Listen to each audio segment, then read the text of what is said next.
Hi all, welcome to Studying PSC degree level previous maths questions ആണ് discuss ചെയ്യുന്നത്. First question, if 12% of A is equal to 15% of B, then 16% of A is equal to what percentage of B? Solution, ഇവിടെ എയുടെ 12% equal ആണ് ബിയുടെ 15%. അങ്ങനെയാണെങ്കിൽ എയുടെ 16% ബിയുടെ എത്ര ശതമാനമായിരിക്കും എന്നാണ് കണ്ടുപിടിക്കേണ്ടത്. അപ്പോൾ ഇത് ചെയ്യാം. 12% ഓഫ് എ, അതായത് 12%, 100ൽ 12, ഓഫ് എന്ന് വെച്ചാൽ ഇൻറ്റു ആണേ, into A is equal to 15% of B, 100ൽ 15 ഇൻറ്റു ബി. എൽ എച്ച് എസും ആർ എച്ച് എസിൻ്റെ ഡിനോമിനേറ്ററും ന്യൂമറേറ്ററും തമ്മിൽ വെട്ടാൻ പറ്റും. ഓക്കെ, അപ്പോൾ ഇവിടെ 100 100 വെട്ടി ന്യൂമറേറ്റേഴ്സ് തമ്മിൽ വെട്ടാം. 3 കൊണ്ട് 3 4 12, 3 5 15. അപ്പോൾ ഇവിടെ A is equal to 5/4 B എന്ന് കിട്ടി. ഇവിടെ കണ്ടുപിടിക്കേണ്ടത് 16% of A is equal to what percentage of B എന്നാണ്. അപ്പോൾ ഇവിടെ A is equal to 5/4 B എന്ന് കിട്ടിയിട്ടുണ്ട്. അപ്പോൾ ഇവിടെ 16% of A is equal to എത്രയായിരിക്കും? 16 ഇൻറ്റു 5/4 ബി പെർസെൻറ്റേജ് ആയിരിക്കും. അപ്പോൾ ഇത് 4 4 16, 4 ഇൻറ്റു 5 20% ഓഫ് ബി ആയിരിക്കും. അപ്പോൾ 16% of A is equal to 20% of B ആണ്. ഇവിടെ ആൻസർ ഓപ്ഷൻ സി 20% ആണ്. Next question, the original price of a handbag was increased by 40%. If the price of half a dozen handbags was rupees 1680, what was the original price of one such bag? Solution, ഈ ചോദ്യത്തിൻ്റെ അർത്ഥം ഇതാണ്. ഇവിടെ ഒരു hand ബാഗിൻ്റെ വില അതിൻ്റെ original പ്രൈസിനേക്കാളും 40% വർദ്ധിപ്പിച്ചപ്പോൾ അതുപോലത്തെ 6 hand ബാഗുകളുടെ വില 1680 രൂപയായി. അങ്ങനെയാണെങ്കിൽ അതുപോലത്തെ ഒരു ബാഗിൻ്റെ ഒറിജിനൽ പ്രൈസ് എത്രയെന്നാണ് കണ്ടുപിടിക്കേണ്ടത്. അപ്പോൾ ഇത്രയേ ഉള്ളൂ. ഇവിടെ വാങ്ങിയ വിലയാണ് കണ്ടുപിടിക്കേണ്ടത്. വിറ്റ വിലയും ലാഭവും തന്നിട്ടുണ്ട്. അതുപോലെ തന്നെയാണ് ഇത് കണ്ടുപിടിക്കുന്നത്. അപ്പോൾ ഇവിടെ cost price is equal to selling price into 100 divided by 100 plus profit percentage. ഇതാണ് വാങ്ങിയ വിലയും ലാഭവും തന്നാൽ കോസ്റ്റ് പ്രൈസ് കണ്ടുപിടിക്കാനുള്ള ഫോർമുല. അപ്പോൾ ഇവിടെ സെല്ലിംഗ് പ്രൈസ് തന്നിട്ടുള്ളത് half a dozen hand bags was rupees 1680 ആണ്. ഹാഫ് എ ഡസൺ, ഒരു ഡസൺ എന്ന് പറഞ്ഞു കഴിഞ്ഞാൽ 12 എണ്ണമാണ്. അപ്പോൾ ഹാഫ് എ ഡസൺ എന്ന് പറയുമ്പോൾ അതിൻ്റെ പകുതി ആയിരിക്കുമല്ലോ. അപ്പം 6 ഹാൻഡ് ബാഗുകളുടെ വിലയാണ് ഇവിടെ തന്നിട്ടുള്ളത്. അപ്പം ഒരു ഹാൻഡ് ബാഗിൻ്റെ വില എന്ന് പറയുമ്പോൾ ഇവിടുത്തെ selling price is equal to 1680 divided by 6 ചെയ്താൽ മതി. ഇതുപോലെയുള്ള ഒരു ഹാൻഡ് ബാഗിൻ്റെ സെല്ലിംഗ് പ്രൈസ് 280 രൂപയാണ് ഇവിടുത്തെ സെല്ലിംഗ് പ്രൈസ്. ഇനി വാല്യൂ സബ്സ്റ്റിറ്റ്യൂട്ട് ചെയ്യാം.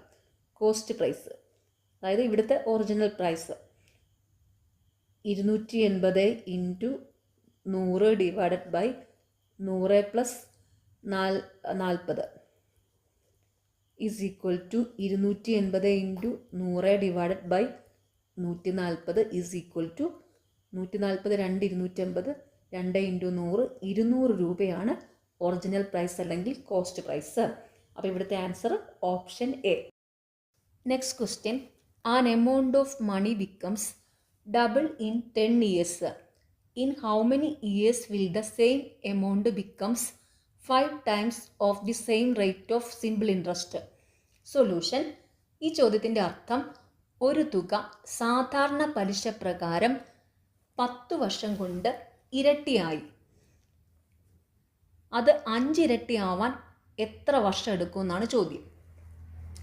ഇത് കണ്ടുപിടിക്കാനുള്ള ഫോർമുലയാണ് y2 is equal to t2 minus 1 into y1. ഇവിടെ y2ഉം y1ഉം ഇയേഴ്സ് ആണ്, t2 ടൈംസ് ആണ്, t1 t2 ടൈംസ് ആണ്, അതായത് എത്ര മടങ്ങാണെന്ന്, y1 y2 എത്ര വർഷമാണെന്നുള്ളത്. പിന്നെ ഈ ഒരു ഫോർമുല യൂസ് ചെയ്യുമ്പോൾ ഒരു കാര്യം ഒന്ന് ശ്രദ്ധിച്ചോണം.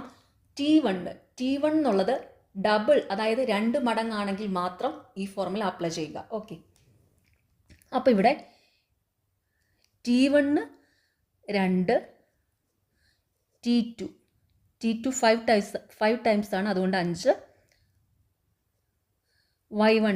y1 ഇവിടെ 10 ഇയേഴ്സ് 10, y2 കണ്ടുപിടിക്കണം. ഇനി വാല്യൂ സബ്സ്റ്റിറ്റ്യൂട്ട് ചെയ്യുക.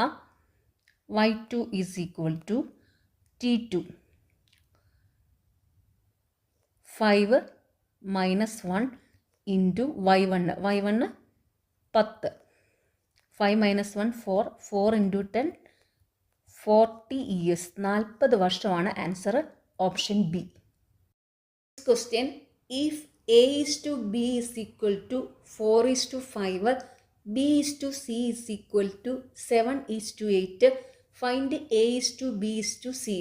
സൊല്യൂഷൻ. ഇവിടെ a is to bയും b is to cയും തന്നിട്ടുണ്ട്. a is to b is to c എത്രയെന്ന് കണ്ടുപിടിക്കണം. അതിനായിട്ടൊരു ട്രിക്കുണ്ട്.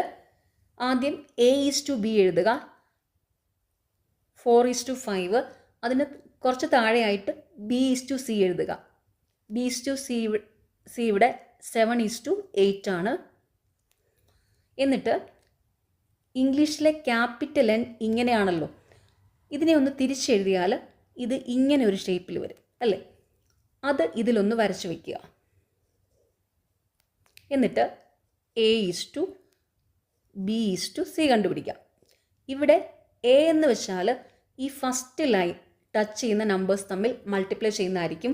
b എന്ന് വെച്ചാൽ ഇവിടുത്തെ ഈ സെക്കൻഡ് ലൈൻ ടച്ച് ചെയ്യുന്ന നമ്പേഴ്സ് തമ്മിൽ മൾട്ടിപ്ലൈ ചെയ്യുന്നതായിരിക്കും. c ഈ തേർഡ് ലൈൻ ടച്ച് ചെയ്യുന്ന നമ്പേഴ്സ് തമ്മിൽ മൾട്ടിപ്ലൈ ചെയ്യുന്നതായിരിക്കും. അപ്പോൾ ഇവിടെ a ഫസ്റ്റ് ലൈൻ ടച്ച് ചെയ്യുന്ന നമ്പേഴ്സ് തമ്മിൽ മൾട്ടിപ്ലൈ ചെയ്യാം. 4 into 7 is to b second line touch ചെയ്യുന്ന നമ്പേഴ്സ് തമ്മിൽ മൾട്ടിപ്ലൈ ചെയ്യാം. 7 into 5 c third line touch ചെയ്യുന്ന നമ്പേഴ്സ് തമ്മിൽ മൾട്ടിപ്ലൈ ചെയ്യാം. 5 ഇൻറ്റു 8. അപ്പോൾ ഇത് a 4 into 7 28 is to b 7 into 5 35 is to c 5 into 8 40. 28 is to 35 is to 40 ആണ് answer, option A. Question, a certain distance was covered by a car at a speed of 60 km per hour and comes back at a speed of 36 km per hour. What is the average speed of the car?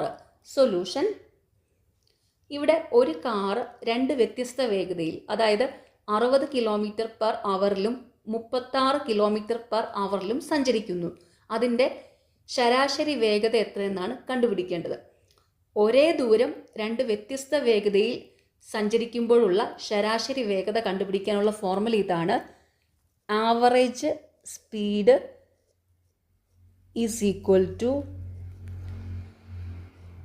2xy divided by x plus y. XY 2 വ്യത്യസ്ത വേഗതകൾ. ഇവിടെ x 60 km per hour, y 36 km per hour. Value substitute ചെയ്യുക.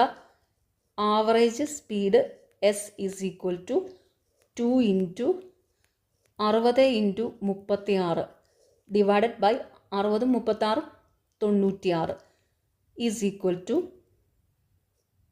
12 5 60, 12 8 96, 2 4 8 4 9 36, 5 × 9 45, 45 km/h ആണ് average speed. Answer option C. Next question, find the missing number 23 46 70 98 135 dash. Solution. ഇവിടെ ഈ സീരീസിലുള്ള missing number ഏതെന്നാണ് കണ്ടുപിടിക്കേണ്ടത്. അപ്പോൾ സംഖ്യകൾ ഇതാണ്: 23 46 70 98 135 ഡാഷ്. ഒരു സീരീസ് കിട്ടിയാൽ ആദ്യം ചെക്ക് ചെയ്യേണ്ടത് അടുത്തടുത്ത സംഖ്യകൾ തമ്മിലുള്ള ഡിഫറൻസ് ആണ്. അപ്പോൾ എന്തെങ്കിലും ഐഡിയ കിട്ടുമെന്ന് നോക്കുക. അപ്പോൾ ഇവിടെ 23ഉം 46ഉം തമ്മിലുള്ള ഡിഫറൻസ് 23, 46ഉം 70ഉം തമ്മിലുള്ള ഡിഫറൻസ് 24, 70ഉം 98ഉം തമ്മിലുള്ള ഡിഫറൻസ് 28, 98ഉം 135ഉം തമ്മിലുള്ള ഡിഫറൻസ് 37. അപ്പോൾ ഇത് വന്നിട്ടുള്ളത് 23, 24, 28, 37. ഇത് നോക്കാം. ഇതിങ്ങനെ നോക്കിയിട്ടൊന്നും മനസ്സിലാവുന്നില്ല. ഇനി ഈ ഡിഫറൻസിൻ്റെ ഡിഫറൻസ് ഒന്ന് നോക്കാം. 23ഉം 1 24, 24ഉം 4 28, 28ഉം 9 37. അപ്പോൾ ഇത് വന്നിട്ടുള്ളത് 1 4 9, അതായത് 1 സ്ക്വയർ 2 സ്ക്വയർ 3 സ്ക്വയർ. അപ്പോൾ ഇനി അടുത്തത് വരേണ്ടത് എന്തായിരിക്കും? 4 സ്ക്വയർ ആയിരിക്കും. അപ്പോൾ ഇവിടെ ഈ 23ഉം 1 സ്ക്വയറും 23 1ഉം 24, ഈ 24ഉം 46ഉം കൂടെ കൂട്ടിയപ്പോഴാണ് 70 വന്നിരിക്കുന്നത്. അതുപോലെ ഇവിടെയാണെങ്കിൽ 24ഉം 4ഉം, അതായത് 24ഉം 2 സ്ക്വയറും കൂടെ ആഡ് ചെയ്ത് 28, ഈ 70ഉം 28ഉം കൂടെ കൂട്ടിയപ്പോഴാണ് 98 വന്നിരിക്കുന്നത്. അതുപോലെ ഇവിടെയാണെങ്കിൽ 28ഉം 9ഉം, അതായത് 28ഉം 3 സ്ക്വയറും കൂടെ ആഡ് ചെയ്തപ്പോൾ 37 കിട്ടി. ഈ 37ഉം 98ഉം കൂടെ ആഡ് ചെയ്തപ്പോഴാണ് 135 വന്നത്. അപ്പോൾ അതുപോലെ ഇവിടെ 4 സ്ക്വയർ എന്ന് വെച്ചാൽ 16. ഈ 37ഉം 16ഉം കൂടെ ആഡ് ചെയ്യുമ്പം 53 കിട്ടും. ഈ 53ഉം 135ഉം കൂടെ ആഡ് ചെയ്യുന്നതായിരിക്കും ഇവിടെ വരേണ്ടത്. അപ്പോൾ ഇവിടെ 135ഉം 53ഉം 188. 188 ഇവിടുത്തെ ആൻസർ ഓപ്ഷൻ ഡി. അപ്പോൾ ഇത് നോക്കേണ്ടത് ആദ്യം ഡിഫറൻസ് എടുത്ത് നോക്കി, അന്നേരം നമുക്കൊന്നും മനസ്സിലായില്ല. അപ്പോൾ ഡിഫറൻസിൻ്റെ ഡിഫറൻസ് നോക്കി, അപ്പോൾ ഇതിങ്ങനെ കിട്ടി: 1 സ്ക്വയർ 2 സ്ക്വയർ 3 സ്ക്വയർ 4 സ്ക്വയർ എന്ന്. എന്നിട്ട് അത് വന്ന പാറ്റേണിൽ ആഡ് ചെയ്തു. Okay. Next question, in 1985 independence day was celebrated on Thursday. What was the day on 13th July of the same year? Solution. ഈ ചോദ്യത്തിൻ്റെ അർത്ഥം ഇതാണ്: 1985 സ്വാതന്ത്ര്യദിനം വ്യാഴാഴ്ചയായിരുന്നു. 1985 ജൂലൈ 13 ഏത് ദിവസമാണെന്ന് കണ്ടുപിടിക്കണം. അപ്പോൾ ഈ ടൈപ്പ് പ്രോബ്ലം ചെയ്യുന്നത് ഇങ്ങനെയാണ്. ഇവിടെ ആദ്യം ഓഡ് ഡേയ്സ്, അതായത് ഒറ്റ ദിവസം കണ്ടുപിടിക്കണം. എന്നിട്ട് ഇവിടെ കണ്ടുപിടിക്കേണ്ട ദിവസം തന്നിട്ടുള്ള ദിവസത്തിന് മുൻപുള്ള തീയതിയാണെങ്കിൽ ഓഡ് ഡേയ്സ് ഈ തന്നിട്ടുള്ള തീയതിയിൽ നിന്ന് കുറയ്ക്കണം. കണ്ടുപിടിക്കേണ്ട ദിവസം ഇവിടെ തന്നിട്ടുള്ള തീയതിക്ക് ശേഷമുള്ള തീയതിയാണെങ്കിൽ ഓഡ് ഡേയ്സ് തന്നിട്ടുള്ള ദിവസത്തോടു കൂടി കൂട്ടണം. ഓക്കെ. അപ്പോൾ ആദ്യം ഓഡ് ഡേയ്സ് കണ്ടുപിടിക്കാം. ഓഡ് ഡേയ്സ് കണ്ടുപിടിക്കാനായിട്ട് ചെയ്യേണ്ടത്, ഇവിടെ എത്ര ദിവസം ഉണ്ടെന്ന് നോക്കുക. ആ ദിവസത്തിനെ 7 കൊണ്ട് ഹരിക്കുമ്പോൾ കിട്ടുന്ന ശിഷ്ടമായിരിക്കും ഓഡ് ഡേയ്സ്. അപ്പോൾ ഇവിടെ ജൂലൈ 13 മുതൽ ഓഗസ്റ്റ് 15 വരെ, ഇൻഡിപെൻഡൻസ് ഡേ എന്ന് പറയുന്നത് ഓഗസ്റ്റ് 15 ആണല്ലോ, ഓഗസ്റ്റ് 15 വരെ എത്ര ദിവസം ഉണ്ടെന്ന് നോക്കുക. അപ്പോൾ ജൂലൈ 13, ജൂലൈ മാസം 31 ദിവസമാണുള്ളത്. അപ്പോൾ 13 കഴിഞ്ഞ് 13ഉം 18 ദിവസം വരും ജൂലൈ മാസത്തിൽ. പിന്നെ ഓഗസ്റ്റ് 15-ാം തീയതിയും കൂടെ. അപ്പം ജൂലൈ 13 മുതൽ ഓഗസ്റ്റ് 15-ാം തീയതി വരെ 18ഉം 15ഉം 33 ദിവസം വരും. ഈ 33നെ 7 കൊണ്ട് ഡിവൈഡ് ചെയ്യാം. അപ്പോൾ ശിഷ്ടം വരുന്നത് 7 4 28 5 33, ശിഷ്ടം 5 വരും. അപ്പോൾ ഇവിടുത്തെ ഓഡ് ഡേയ്സ് എന്ന് പറയുന്നത് ഒറ്റ ദിവസം 5 ആണ്. അപ്പോൾ ഈ ഒറ്റ ദിവസം ഇനി ഈ തന്നിട്ടുള്ള ദിവസത്തിൽ നിന്ന് കുറച്ചാൽ മതി. കാരണം ഇവിടെ കണ്ടുപിടിക്കേണ്ടത് ജൂലൈ 13-ാം തീയതിയാണ്. അപ്പോൾ ഈ ജൂലൈ 13-ാം തീയതി എന്ന് പറയുന്നത് തന്നിട്ടുള്ള ദിവസം ഓഗസ്റ്റ് 15-നേക്കാളും പുറകിലുള്ള അല്ലെങ്കിൽ മുമ്പുള്ള മാസത്തിലെ തീയതിയാണ്. അതുകൊണ്ട് ഈ ഓഡ് ഡേയ്സ് തന്നിട്ടുള്ള ദിവസത്തിൽ നിന്ന് കുറയ്ക്കണം. അപ്പോൾ ഇവിടെ തേഴ്സ്ഡേ, അതായത് വ്യാഴം -5, തേഴ്സ്ഡേ -5 എന്ന് പറഞ്ഞാൽ സാറ്റർഡേ ആയിരിക്കും, അതായത് ശനി. Answer option B, Saturday. Okay. Choose the odd one in the following. DP is equal to 100, GS is equal to 130, BV is equal to 120, EX is equal to 110. Solution. ഇവിടെ ഒറ്റയാൻ ഏതെന്ന് കണ്ടുപിടിക്കണം. അപ്പോൾ ഇവിടെ ആദ്യം ഇംഗ്ലീഷ് ആൽഫബറ്റിൻ്റെ പൊസിഷൻ അറിയണം. അത് അറിയാനായിട്ടൊരു കോഡുണ്ട്.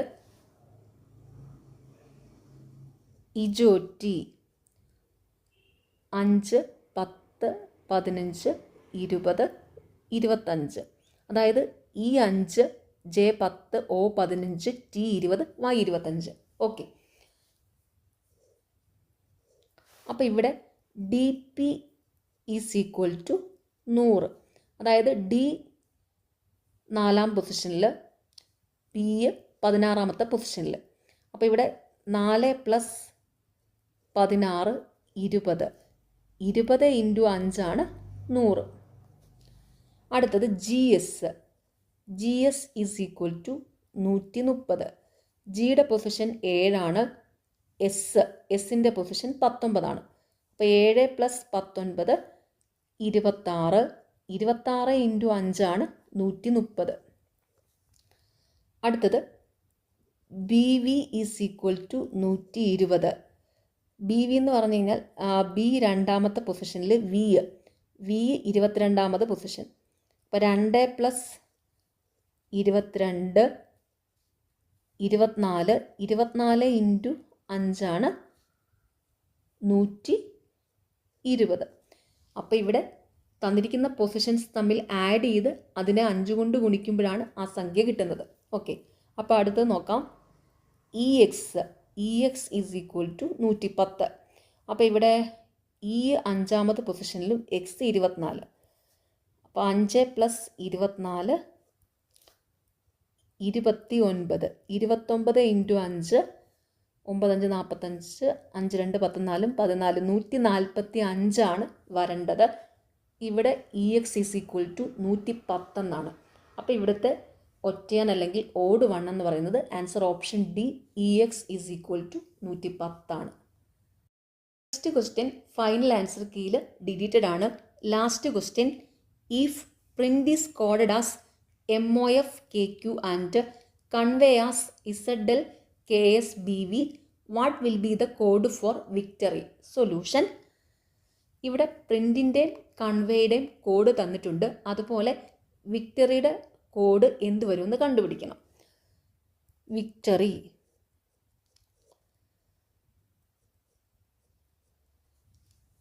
ഇവിടെ ഈ ക്വസ്റ്റ്യനിൽ വിക്ടറിയുടെ കോഡ് കണ്ടുപിടിക്കാൻ ഈസിയാണ്. കാരണം ഇവിടെ ഈ വിക്ടറിയിലുള്ള എല്ലാ ലെറ്റേഴ്സും പ്രിൻറ്റിലും കൺവേയിലും ഉണ്ട്. അപ്പോൾ അതിന് കറസ്പോണ്ടിങ് ആയിട്ട് എഴുതിയിരിക്കുന്ന ലെറ്റേഴ്സ് എടുത്ത് എഴുതിയാൽ മതി. അത് നോക്കാം. V ഉണ്ട്, I ഉണ്ട്,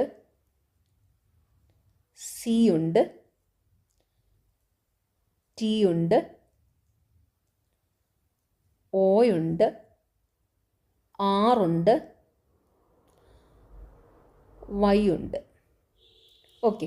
അപ്പോൾ ഇവിടെ വിക്ക് കറസ്പോണ്ടിങ് ആയിട്ട് വരുന്നത് S, ഐക്ക് കറസ്പോണ്ടിങ് ആയിട്ട് വരുന്നത്